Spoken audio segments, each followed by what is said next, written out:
এখন আমি তোমাদের সামনে আলোচনা করব প্রিপোজিশন। যে আলোচনাটি শুনলে পরে তোমাদের পরীক্ষায় যাই প্রশ্ন আসুক না কেন, আশা রাখছি তোমরা মোটামুটিভাবে অ্যাপ্রোপ্রিয়েট প্রিপোজিশন বাদে যে কোনো প্রিপোজিশন তোমরা উত্তর করতে পারবে। তাহলে চলো, আমাদের আজকে সকালবেলা যেহেতু শুরু হয়েছে তাই সকাল থেকে শুরু করছি। যে যে পদ্ধতি অবলম্বন করলে তোমরা কেউ ভুল করতে পারবে না বা ভুল করবে না। দেখো, আমাদের সকালটা শুরু হচ্ছে কি দিয়ে? ভোর দিয়ে। তাহলে ভোরের ইংলিশ কি আমরা প্রত্যেকে জানি? দেখো, ডন লিখলাম না। ভোরের পরে কি হবে? মর্নিং, অর্থাৎ সকাল। আচ্ছা বলো, সকালের পর কি আসবে? মর্নিং এর পর কি আসবে? নুন। নুন। এরপর দেখো কি আসবে? নুনের পর কি আসবে? আফটারনুন। নুনের পর কি আসবে? আফটারনুন। এবার দেখো, আফটারনুন। আফটারনুনের পরে কি আসবে? বিকেল বেলা। তারপর আসবে গোধূলি, মানে ডাক্স, DUSK, ডাক্স। তারপর ডাক্স হয়ে গেল, তারপরে কি আসবে? ইভিনিং। ইভিনিং, তারপর কি আসবে? নাইট।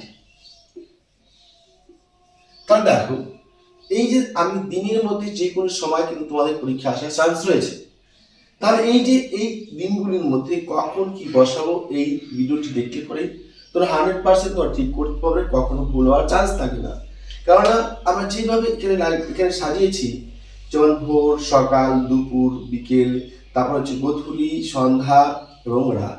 এবার এই যে শব্দগুলি, যে ওয়ার্ডগুলি, যে আমি ওয়ার্ডগুলি লিখেছি, এই ওয়ার্ডগুলির সামনে কোন প্রিপজিশন বসাবো এখন দেখো। প্রথমে বসাবে তোমরা অ্যাট, তারপর বসাবে ইন। কি মনে রাখবে? প্রথমে কি বসবে? অ্যাট। অ্যাট, তারপর কি লিখবে? ইন। তারপর কি হবে? অ্যাট, তারপর কি হবে? ইন। তারপর কি হবে? অ্যাট, তারপর কি বসবে? ইন। ইন, তারপর বসবে অ্যাট। তাহলে দেখো, শুধুমাত্র অ্যাট এবং ইন এটা মনে রাখার মধ্য দিয়ে তোমরা কিন্তু দিনের যে কোনো সময় যদি পরীক্ষা আসে তোমরা কিন্তু লিখতে পারবে। কিন্তু অজস্র মনে করো এখানে প্রিপোজিশন আসার চান্স রয়েছে। এবার দেখো, যদি তোমাকে ঘড়িতে দেখা কোনো সময় পরীক্ষা আসে, ঘড়িতে দেখা যে কোনো সময়, ধরে নাও 5 AM বা 11:45 AM, ধরে নাও এরকম আসলো। এবার PM আসলো, কিংবা এখানে আসলো 9, কি আসলো? 9 PM।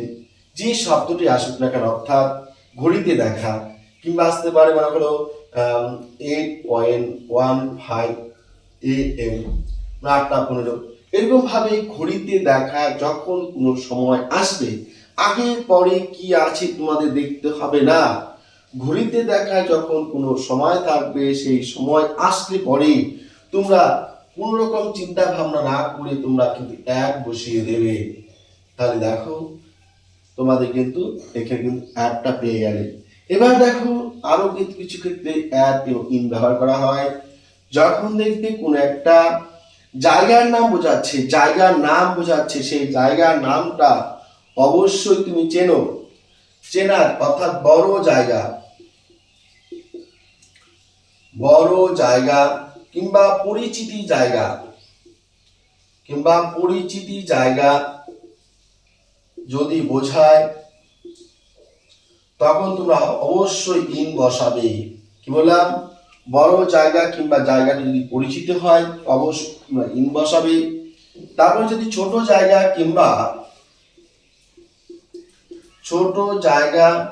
কিংবা অপরিচিত জায়গা, তুমি জায়গার নামটা শোনোনি, কিন্তু সেটা একটা জায়গার নাম, সেটা বুঝতে পারছো, তাহলে তোমরা কিন্তু সেখানে অবশ্যই কিন্তু তোমরা কি বসাবে বলো তো? অ্যাট বসাবে। তাহলে অ্যাট বসাবে। তাহলে বড় জায়গার আগে ইন, ছোট জায়গায় কি বসবে? অ্যাট। পরিচিত জায়গার আগে কি বসাবে? ইন। অপরিচিত জায়গায় আগে কি বসাবে? অ্যাট। তাহলে দেখো, ঘড়িতে দেখা কত সময় রয়েছে, যে কোনো সময়ের আগে আমরা কি বসাবো? অ্যাট। অনেক জায়গা রয়েছে, বড় বড় জায়গা, যাই আসে না কেন ইন বসাবো। ছোট জায়গায় আসলে কি বসাবো? অ্যাট বসাবো। এবার দেখো, আমাদের প্রিপজিশন ক্ষেত্রে আরেকটা আমাদের ভুল হয়ে যায়। অনেক ক্ষেত্রে আমরা বাই এবং উইথ নিয়ে আমরা সন্দেহে পড়ে যাই, কোথায় বাই বসবে এবং কোথায় উইথ বসবে। মনে রাখবে বাই এবং উইথ এটা কিন্তু খুব সাধারণ, খুব সুন্দরভাবে তোমরা মনে রাখতে পারবে, ভুল হওয়ার কোনো প্রশ্ন উঠবে না। বাই মানে হচ্ছে সঙ্গে, সঙ্গে, সঙ্গে কিংবা দ্বারা, সঙ্গে বা দ্বারা। মনে রাখবে কোনো বস্তু, কোনো ব্যক্তি যদি বোঝায়, যখন কোনো ব্যক্তি বোঝাবে সে ব্যক্তির সঙ্গে হোক ব্যক্তির দ্বারা হোক, তখন তোমরা কি বসাবে? বাই। আর যখন বস্তুর দ্বারা হবে বা বস্তুর সঙ্গে হবে তখন কিন্তু তোমরা কি বোঝাবে? যখন বস্তু আসবে তখন কিন্তু তোমরা উইথ বসাবে। এইটুকু যদি মনে রাখতে পারো তাহলে কিন্তু তোমরা কিন্তু বাই এবং উইথের ব্যবহার ঠিকঠাকভাবে করতে পারবে। তাহলে দেখো বাই উইথ হয়ে গেল, ঘড়িতে দেখার সময় হয়ে গেল, পরীক্ষার সময় যে কোনো ক্ষেত্রেই কিন্তু তোমরা এই প্রশ্নগুলো পেয়ে যেতে পারো। এবার দেখো আমাদের এখানে আরেকটা ভালো দিক রয়েছে, যেমন ক্যালেন্ডার। তো ক্যালেন্ডার যদি আমরা দেখতে চাই, ক্যালেন্ডার,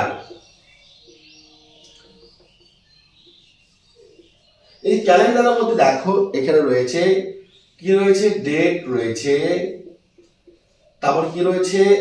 ডেট রয়েছে, তারপরে বার রয়েছে, বার, দিন, ডে রয়েছে, ডেট, ডে, তার কি আছে? মান্থ, মান্থ, তারপর কি রয়েছে? ইয়ার। ক্যালেন্ডারে যে সময়টা আছে দেখো, ডেট, ডে, মান্থ, ইয়ার। দেখতে পাচ্ছ? ডেট বলতে তারিখ, যে কোনো তারিখ বুঝাবে, যখনই কোনো তারিখ বুঝাবে সেই তারিখের মধ্যে অন বসাবে। 365 দিন বা 366 দিনে এক বছর হয়, তাই 366টা কিন্তু তারিখ বা 365টা তারিখ রয়েছে, তাই প্রত্যেকটি তারিখের আগে কিন্তু তোমরা অন বসাবে। আশা রাখছি এই ভিডিওটি দেখার পর তোমাদের কোনো রকম ভাবে কনফিউশন থাকবে না। আমাদের বা যদি ডে আছে, ডে, ডে যদি ধরি সপ্তাহে 7টা দিন, অর্থাৎ 7টি বার রয়েছে, কি? Sunday to Saturday, Sunday to Saturday, যে কোনো যদি বার বোঝাচ্ছে, যে কোনো বারের নাম যখন আসবে তখন তার আগে তোমরা অন বসাবে। বাক্যের আগে পরে, সেন্টেন্সের আগে পরে কোথায় কি আছে সেটা তোমাদের প্রয়োজন নেই জানা, শুধু দেখবে ডে অর্থাৎ বারের আগে শূন্যস্থান রয়েছে কিনা। যদি কোনো বারের আগে কোনো একটা স্যাটারডে হোক, সানডে হোক, মন্ডে হোক, টিউসডে হোক, এবার যে কোনো বার থাকবে না, যে বারটাই থাকবে সেই বারের আগেই যখন কোনো শূন্যস্থান থাকবে তখন সেখানে কোনো চিন্তা ভাবনা না করে তোমরা অন প্রিপোজিশনটি বসিয়ে দেবে। এবার আগে কি বললাম? যদি তোমাদের কোনো একটা তারিখ বোঝানো হয়, যে কোনো তারিখ, সেটা জন্মদিন হোক, কোনো একটা ভালো বিশেষ দিন হোক, 25শে আগস্ট হোক, যেমন 25শে আগস্ট হোক, 15ই আগস্ট হোক, 26শে জানুয়ারি হোক, যে কোনো তারিখ যদি বোঝায় সেখানে অন বসাবে। আবার কিন্তু ডে, যখন যে কোনো বার বোঝাবে তখন তোমরা কিন্তু অন বসাবে। মান্থ, 12টি মাসের নাম রয়েছে, জানুয়ারি টু ডিসেম্বর, যে কোনো মান্থ হলে মাসের নাম যখন বোঝাবে তখন তোমরা চিন্তা ভাবনা না করে ইন বসাবে।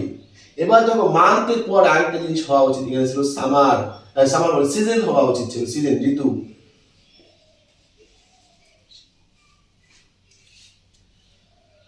তোমরা কি করবে?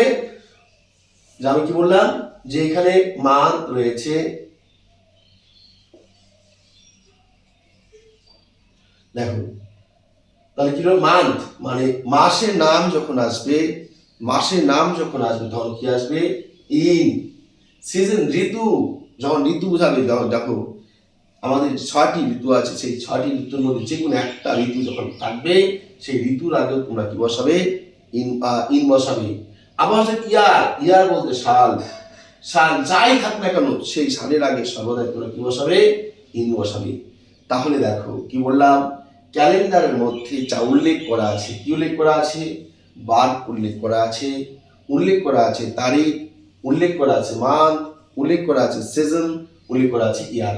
তাহলে ডেট এবং ডে মানে বার এবং তারিখ বাদে বাকি সব ক্ষেত্রে তোমরা ইন বসাবে, এবং ডেট এবং ডেট এবং ডেট এবং ডেট আগে, তারিখ কিংবা বারের আগে তোমরা অন বসাবে। তাহলে আশা রাখছি তোমাদের একটু কনফিউশন দূর করতে পারলাম। এবার চলে আসো, এবার আরো কিছু কিছু আমাদের আর্টিকেল যেগুলো ব্যবহার করা হয় সেগুলি আমরা একটা জেনে নেবো। দেখো ধরে নাও আমি এখানে একটা বৃত্ত অঙ্কন করলাম, ভালো করে দেখে নাও। এবার এই বৃত্তটার মধ্যে কোনো একটা জিনিস লেগে আছে, অর্থাৎ কোনো একটা জিনিসের উপর কোনো একটা জিনিস লেগে আছে যাকে লাগোয়া পর বোঝায়, তখন কিন্তু তোমরা অন নামক প্রিপোজিশনটি ব্যবহার করবে। এবার ধরে নাও এখানে উপরে একটা কোনো জিনিস রয়েছে, উপরে একটা জিনিস রয়েছে, এটা স্থিতিশীল অবস্থায় আছে, গতিশীল নয়, স্থির অবস্থায় আছে, নড়াচড়া করছে, স্থির অবস্থায় আছে, এর অবস্থানে কোনো পরিবর্তন হচ্ছে না, তখন কিন্তু তোমরা এখানে অ্যাবভ ব্যবহার করবে। কি করবে? অ্যাবভ ব্যবহার করবে। এবার ধরে নাও এই এই বৃত্তটার উপর দিয়ে কোনো একটা জিনিস চলমান অবস্থা আছে, গতিশীল অবস্থা আছে। ধরে নাও একটা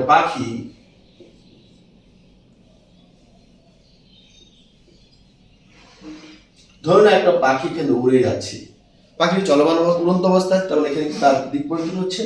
তাই যখন এরকম দিক পরিবর্তন হবে, জায়গা পরিবর্তন হবে, তখন সেখানে কিন্তু অভার আসবে। কি আসবে? অভার।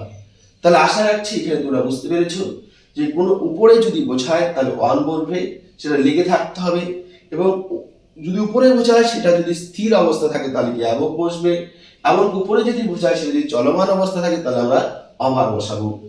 ঠিক আছে? এবার দেখো তার মধ্যে, এবার যদি কেউ বাইরে থেকে ভিতরে প্রবেশ করে, বাইরে থেকে যদি ভিতরে কেউ প্রবেশ করে তাহলে সেখানে ইনটু বসবে। কি বসবে? ইনটু বসবে। এবার সরাসরি যদি কোনো ব্যক্তি যদি এই পাশ থেকে এই পাশ দিয়ে চলন্ত গতিতে, দুরন্ত গতিতে আর কি অনেকটা স্পিডে চলে যাচ্ছে পার হয়ে, তখন সেখানে কিন্তু তোমরা অ্যাক্রোস বসাবে। কি বসবে? অ্যাক্রোস বসাবে। অ্যাক্রোস বসাবে।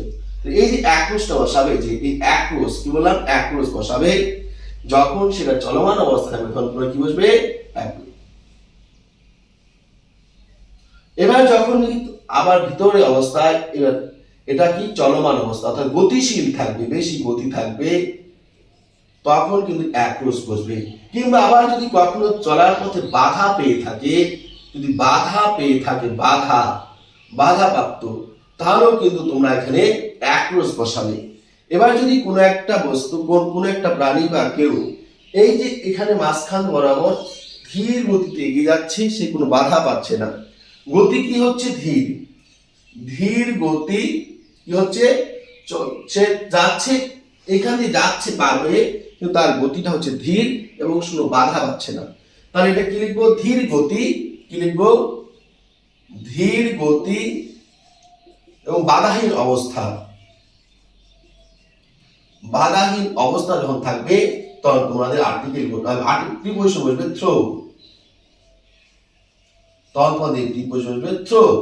তাহলে দেখো, এবার যদি কোনো একটা জিনিস একদম নিচে চাপা পড়ে আছে, অর্থাৎ লেগে আছে, তখন এরকম যদি বোঝায় তখন তোমরা কিন্তু আন্ডার বোঝাবে। কি লিখবে? আন্ডার লিখবে। আন্ডার। যখন একদম নিচে অবস্থা, অর্থাৎ লেগে অবস্থা আছে, চাপা পড়ে আছে, তখন কি লিখবে? যেমন এখানে কি বলবে? বললাম অন। একদম শুয়ে আছে উপরে, সেটা অন। আবার নিচেও শুয়ে আছে, সেটা লিখবে আন্ডার। আরো যদি নিচে থাকে সেটা লিখবে বিনিথ। আরো যদি নিচে থাকে তাহলে কি লিখবে? বিনিথ লিখবে। এবার পাশাপাশি যদি কোনো অবস্থান করে, কোনো একটা জিনিস পাশে থাকে, তাহলে কি লিখবে? বিসাইড। কি লিখবে? বিসাইড। এবার যদি এই পাশের যদি নিচে অবস্থান করে তাহলে কি লিখবে? ডাউন। কি আসবে? ডাউন। এবার ধরে নাও এই পাশের উপরে যদি অবস্থান করে তাহলে কি লিখবে? আপ। UP, up. তাহলে আপ মানে উপরে, ডাউন মানে নিচে, আর সাইড মানে কি? এখানে আছে পাশে যখন অবস্থান থাকবে তখন হচ্ছে বিসাইড। এবার ধরে নাও তুমি কোথাও থেকে কোনো একটা দিকে যাচ্ছ, তাহলে তুমি ধরে নাও এই বৃত্তটার দিকে যাচ্ছ, কিন্তু বৃত্তটার মধ্যে যাচ্ছ না, তাহলে এখানে কি বসবে? টু বসবে। কি বসবে? টু। কোথাও কোনো একটা দিকে যাচ্ছ কিন্তু সেই দিক, সেটার মধ্যে যাচ্ছ না, তখন কি বসবে? টু। আর যখন ভিতরে প্রবেশ করে যাবে তখন কি বসবে? ইনটু। এবার যদি আগে থেকে কোনো কিছুর মধ্যে অবস্থান করে তাহলে কি বসবে? ইন। ধরে নাও কোনো কিছুর মধ্যে অবস্থান করছে, কোনো কিছুর মধ্যে আছে, তাহলে কি বসবে? ইন। এবার সেই ইনের মধ্যে, অর্থাৎ কোনো কিছুর মধ্যে যদি আছে, মধ্যের মধ্যে অবস্থান করছে, তখন কি বসবে? এক। আমি এটা দেখাচ্ছি একটু ভালো করে দেখো। এখানে হচ্ছে আর বৃত্তটা একটু বড় করলাম, এখানে ইন আছে। ইন এই যে কোনো কিছু মধ্যে অবস্থান করছে। এবার যদি এই মধ্যের মধ্যে অবস্থান বোঝায় তাহলে কি বসবে? এক। যেমন ধরুন আমাদের ভারতবর্ষের মধ্যে পশ্চিমবঙ্গ অবস্থিত, তাহলে ভারতবর্ষের মধ্যে কি বসবে? ইন। পশ্চিমবঙ্গের মধ্যে আগে কি বসবে, পশ্চিমবঙ্গে আগে কি বসবে, এক। আবার যদি বলা হয় পশ্চিমবঙ্গের মধ্যে জলপাইগুড়ি অবস্থান করছে, তাহলে পশ্চিমবঙ্গ কি একটা বড় জায়গা, পশ্চিমবঙ্গের মধ্যে অবস্থান করছে কি জলপাইগুড়ি, তাহলে পশ্চিমবঙ্গের কিন্তু ইন আসবে, আবার জলপাইগুড়ির মধ্যে কি আসবে, অ্যাট আসবে। আবার দেখো যদি আসে জলপাইগুড়ির মধ্যে আমাদের জলঢা অবস্থান করছে বা ধুবড়ি অবস্থান করছে, তাহলে কিন্তু আমাদের জলপাইগুড়ির আগে কি বসবে, ইন, এবং ধুবড়ির আগে কি বসবে, অ্যাট। তাহলে এরকম যদি দুটা জায়গা বোঝায়, দুটা জায়গার মধ্যে যে জায়গাটি বড় অপেক্ষাকৃত বড় সেই জায়গায় আগে ইন বসবে, এবং যে জায়গাটি ছোট তার জায়গায় কি বসবে, অ্যাট বসবে। এটা তোমাদের মাথায় রাখতে হবে। এবার দেখো তাহলে আমাদের ইন এর ব্যবহার গেল, অ্যাট এর ব্যবহার গেল। এবার দেখো যদি আমরা কোথাও থেকে এখান থেকে যদি আমরা কোথাও যাই, এখানে কোথাও যদি আমরা কোথাও যাই বা আসি, তাহলে কি আসবে, ফ্রম আসবে। কি আসবে, ফ্রম। থেকে বা বলতে বোঝাতে ফ্রম। ধরুন আমি স্কুলে আছি, এটা স্কুল আছে, স্কুল থেকে আমি বাইরে আসলাম, তখন কিন্তু আমার ফ্রম শব্দটা আসবে, ফ্রম প্রিপোজিশনটা আসবে। এবার দেখো এবার যদি দুটি জিনিসের মাঝে তোমাকে বোঝানো হয়, দুইয়ের মাঝে দুটা জিনিস রয়েছে, দুটা জায়গা রয়েছে, দুটা জায়গার মধ্যে তোমাকে দুটি জায়গার নাম রয়েছে, মাঝখানে একটা গ্যাপ রয়েছে, শূন্যস্থান রয়েছে, তখন কি বসাবে, তখন তুমি বসাবে ধরে নাও দুটি জায়গায় বিটুইন বসাবে, কি বসাবে, বিটুইন। তাহলে দুটি জায়গার মধ্যে যদি বোঝায় তাহলে বিটুইন বসবে, দুইয়ের মাঝে বোঝালে বিটুইন বসবে। কিন্তু ধরে নাও অনেকেই রয়েছে, অনেকেই রয়েছে, তখন তুমি কি বসাবে, এমন বসাবে। কি বসাবে, এমন বসাবে।